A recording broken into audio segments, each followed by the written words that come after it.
Minha conversão acontece aí, quando eu entendo a responsabilidade de estar à frente de um povo. Eu participei de muita coisa da Renovação Carismática Católica e de grupos de oração e de retiros e canção nova. Então, é um apunhado de coisas que eu participei que foi ajudando a me converter.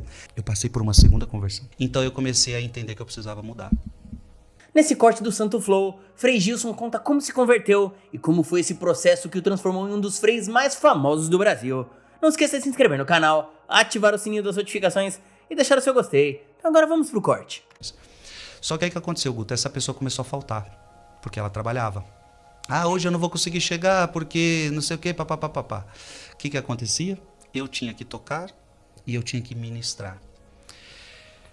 Minha conversão acontece aí, quando eu entendo a responsabilidade de estar à frente de um povo. Olha só. Eu entendia que eu não podia cantar e não viver o que eu cantava. Então eu sempre fui muito coerente com a minha vida. Eu não consigo mentir aqui pra você. Pra mim eu tenho que viver, eu tenho que ser coerente. Então eu cantava uma coisa, mas não vivia. Eu tinha que falar algo pra pessoa, mas eu não estava vivendo o que eu queria falar. Isso começou a pesar. Isso pesou. Então eu comecei a entender que eu precisava mudar. Aí pronto, nesse processo eu participei de muita coisa da Renovação Carismática Católica e de grupos de oração e de retiros e canção nova. Então é um apunhado de coisas que eu participei que foi ajudando a me converter. Então esse foi o meu processo de conversão. Eu fui criando responsabilidade. O estar à frente de um povo me gerou mudança de vida. Então teve sim uns momentos bem decisivos, retiros muito decisivos. Por exemplo, o retiro onde eu fui batizado no Espírito Santo, para mim esse retiro foi bem decisivo. Lá no Paraisópolis ainda. Lá em Paraisópolis? Lá em Paraisópolis. Foi um retiro muito decisivo, fui batizado no Espírito Santo. Esse retiro talvez seja um marco de que ali eu entendi que eu deveria ser um apóstolo de Jesus Cristo. Naquela época já tinha desejo de compor ou ainda nada quando jovem? Sim, então, quando eu começo a tocar violão, eu já quero compor. Interessante, né? Olha que coisa. Quando é dom de Deus, né? Eu já quero compor. Uhum. Só que, Guto, eu começo a aprender. Eu nunca fui de ouvir música, tá? Mas as poucas músicas que eu escutava eram sertanejas.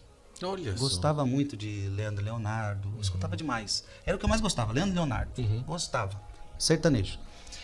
E quando eu começo a tocar violão, o que eu quero aprender? A tocar Leandro e Leonardo. Sim. Né? Aquilo que eu conhecia. E meu padrasto me ensinando para tocar na igreja. E ele fala, você tem que tocar para Deus, não essas músicas. Olha só. Ele falava para mim. E eu dizia para ele, mas eu tô tocando para Deus. Aí eu pegava aquela música do Leonardo e falava, não aprendi a dizer adeus. Ixi, Jesus. Aí eu falava, tá vendo? Tá falando de Deus. Deus, tá vendo dizer adeus. E aí,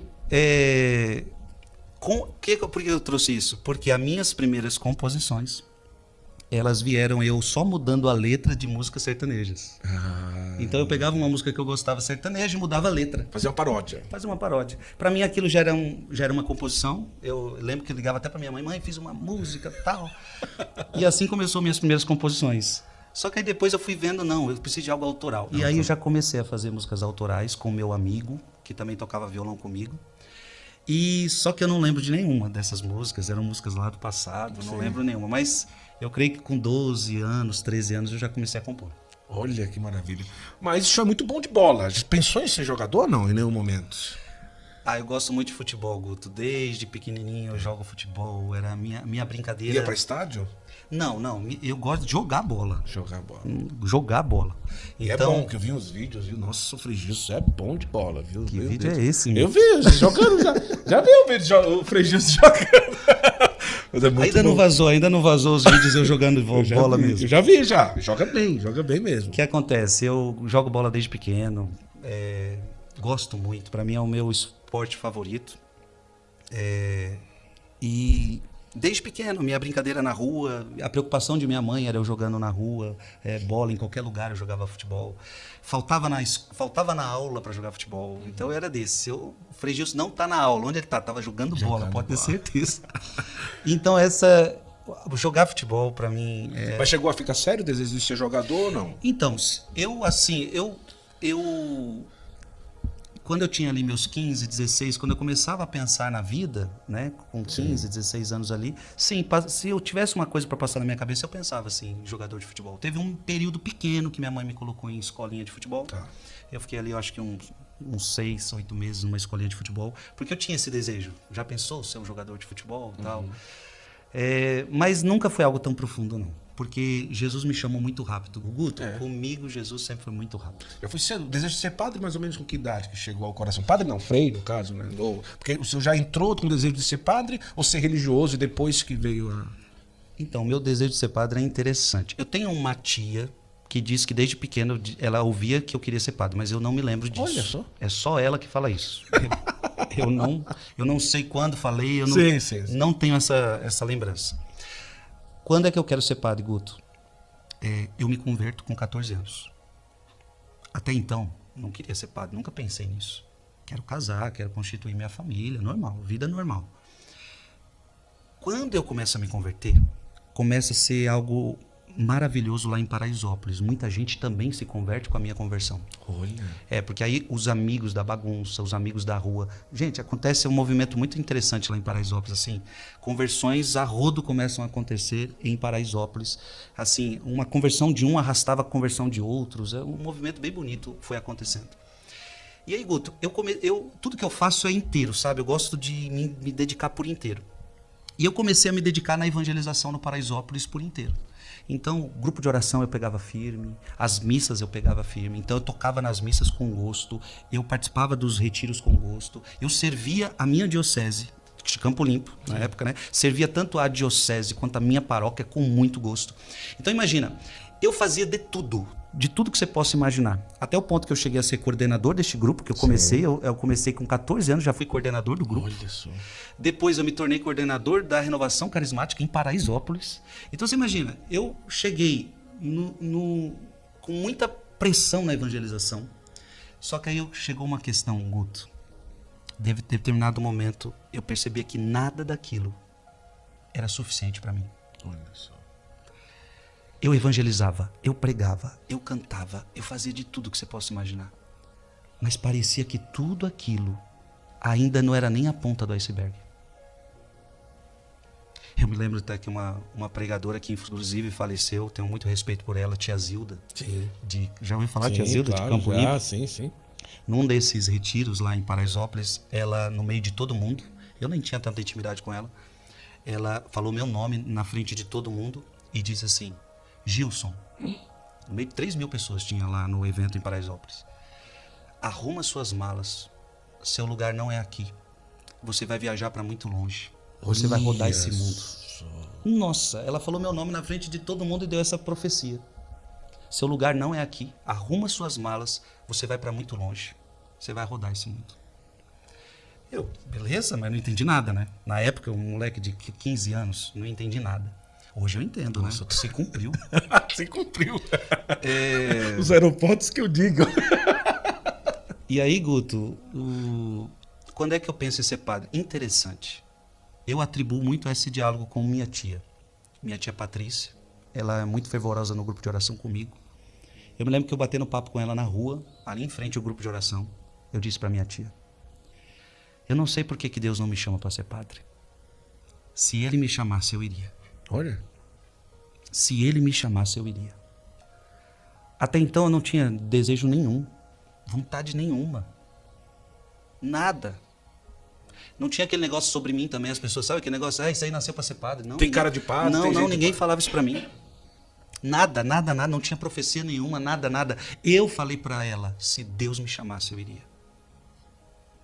Era como se nada me satisfaz mais aqui. Eu não sei mais o que faço eu sinto que eu preciso de mais. E aí, Guto, a partir daquele dia eu comecei a sentir o desejo de ser padre. Olha.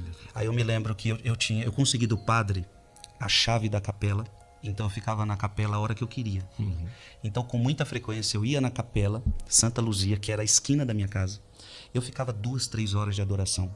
Eu gostava de 11 horas da noite e ficava até 2 da manhã. Olha isso. Isso era comum para mim, o fervor da minha conversão ali. E eu me lembro que sozinho, isso aqui é a primeira vez que eu partilho.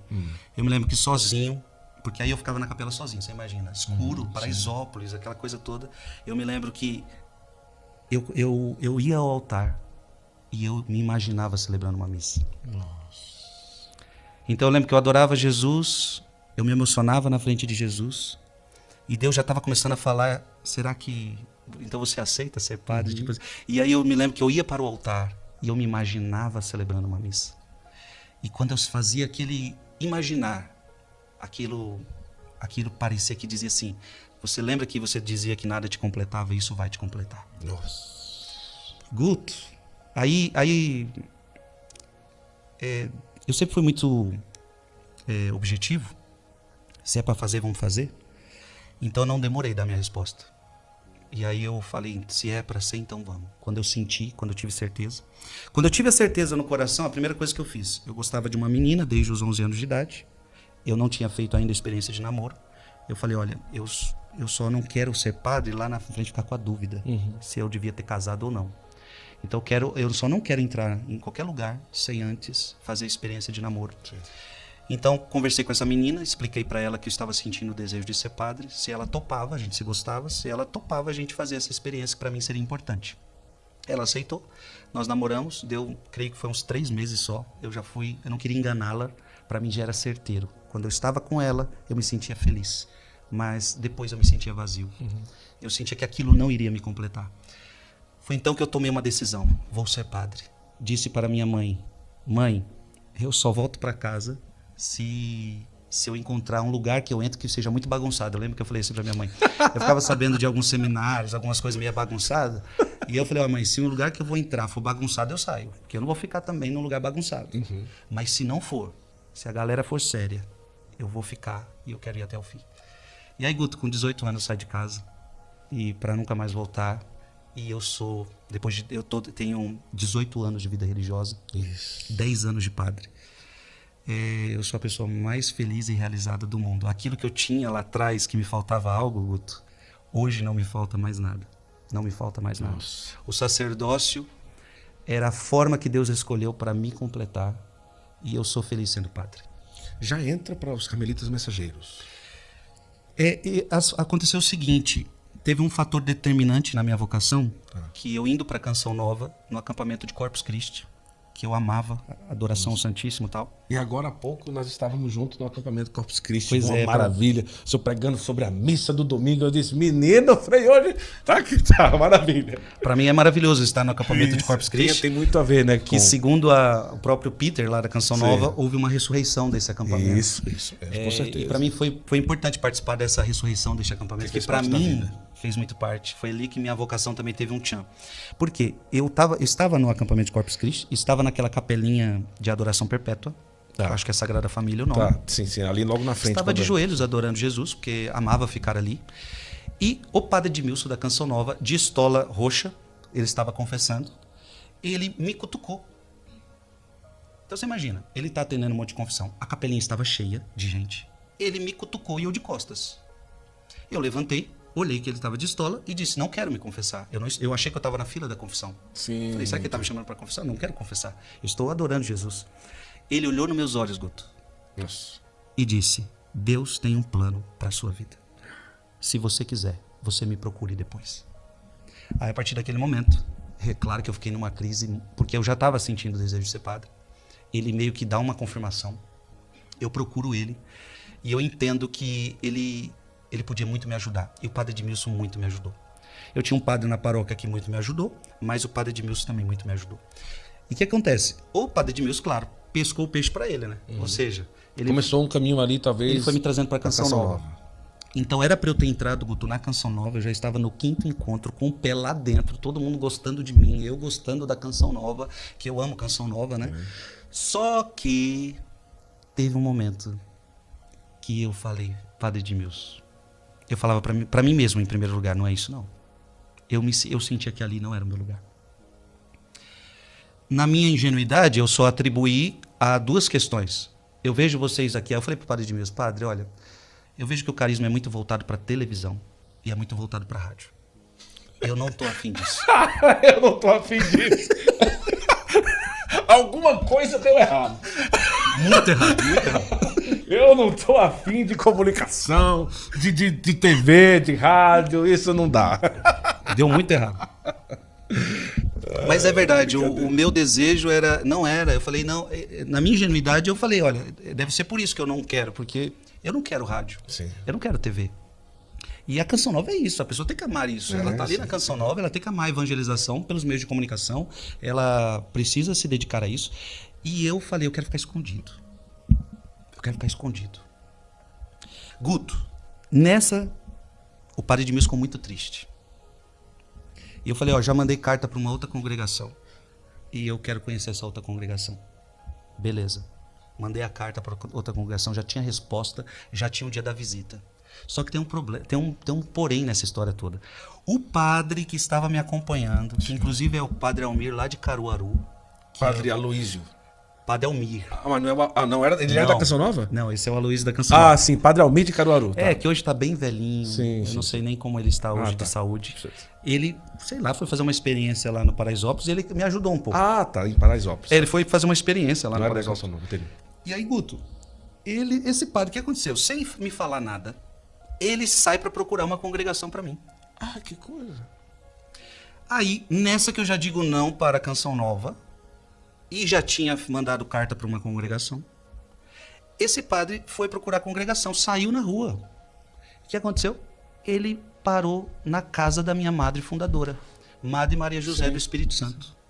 Voltou dizendo, encontrei uma religiosa que leva a vida religiosa a sério, quero que você vá conhecer. Aí, Guto, por respeito a ele, eu falei, eu vou por respeito, porque é um padre que me ajudou tanto, eu vou por respeito. Porque eu falei, não é isso, eu já estou fechado ali. Aí eu falei, aquela com certeza é aquela que eu quero. Tal. Você tinha mandado carta Já pra tinha aquela? mandado carta e eu tava empolgado já. Eu falei, não, com certeza é lá. Eu já sabia que era lá, tipo isso. Guto, por respeito a esse padre eu fui. Fiz o primeiro encontro vocacional nos Carmelitas Mensageiros. E a comunidade era uma comunidade nascente, 2 anos de fundação. Sim.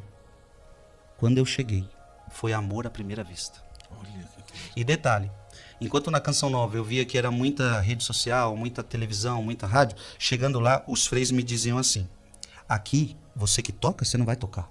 Olha. Aqui, você que prega, você não vai pregar. E tudo que eu fazia, né? Eu estava no auge Sim. da evangelização no Paraisópolis. Aqui você vai ser humilde, aqui você vai aprender, aqui você vai roçar, aqui você vai construir, aqui você vai cozinhar, aqui você vai ficar no escondimento, aqui você vai ter horas de adoração na capela. E eu, pronto, meu coração abrasava. É isto que eu quero. Eu quero escondimento, eu quero vida religiosa. Aí eu fui entendendo que, na verdade, essa vida religiosa me encantava. Eles falavam de silêncio, eles falavam de oração, uma vida de sacrifício. E eu me apaixonei por aquilo. Falei, é aqui que eu quero. Falei pro padre que me acompanhou, falei, eu gostei do lugar, é lá que eu quero. Falei pro padre Edmilson, encontrei os Carmelitas. Quem é isso, meu filho? Não sei o quê. 2 anos de fundação. 2 anos. Mas já tinha caminho pra ser padre ou não tinha essa noção? Entrava pra ser religioso? Eu queria ser padre, mas o que mais me apaixonou é o ser religioso. Olha só. Entendeu? Eu queria ser padre e eu sabia que a ordem permitia ser permitia, padre. ela permitia. Ah, tá. Então isso, o ser padre já era, sempre foi, né? Sim. Só que eu me encantei por algo que eu não sabia que eu também me encantar, por Olha o só. religioso, o estado religioso. Sim. Então eu não queria só ser padre, eu queria também ser frei, eu queria ser religioso. E Guto, de fato, o que eu vivi nos primeiros anos foram incríveis. De fato, eu parei de cantar, de fato, eu parei de pregar. Mas eu vivi um escondimento em Deus maravilhoso. Foi ali que minha espiritualidade deu um crescimento que você não tem noção. Eu comecei a me deparar com os santos do Carmelo. Eu comecei a entender a vida espiritual na prática, na prática de trabalho, na prática da oração, na prática da vida. E ali Deus foi me formando. Tudo que vocês hoje veem o Frei Gilson, você começou o programa fazendo isso, mas eu fui impactado. Primeiro por um processo de conversão, que eu já comentei, Sim. mas eu passei por uma segunda conversão no convento. Sim. Eu passei por uma segunda conversão.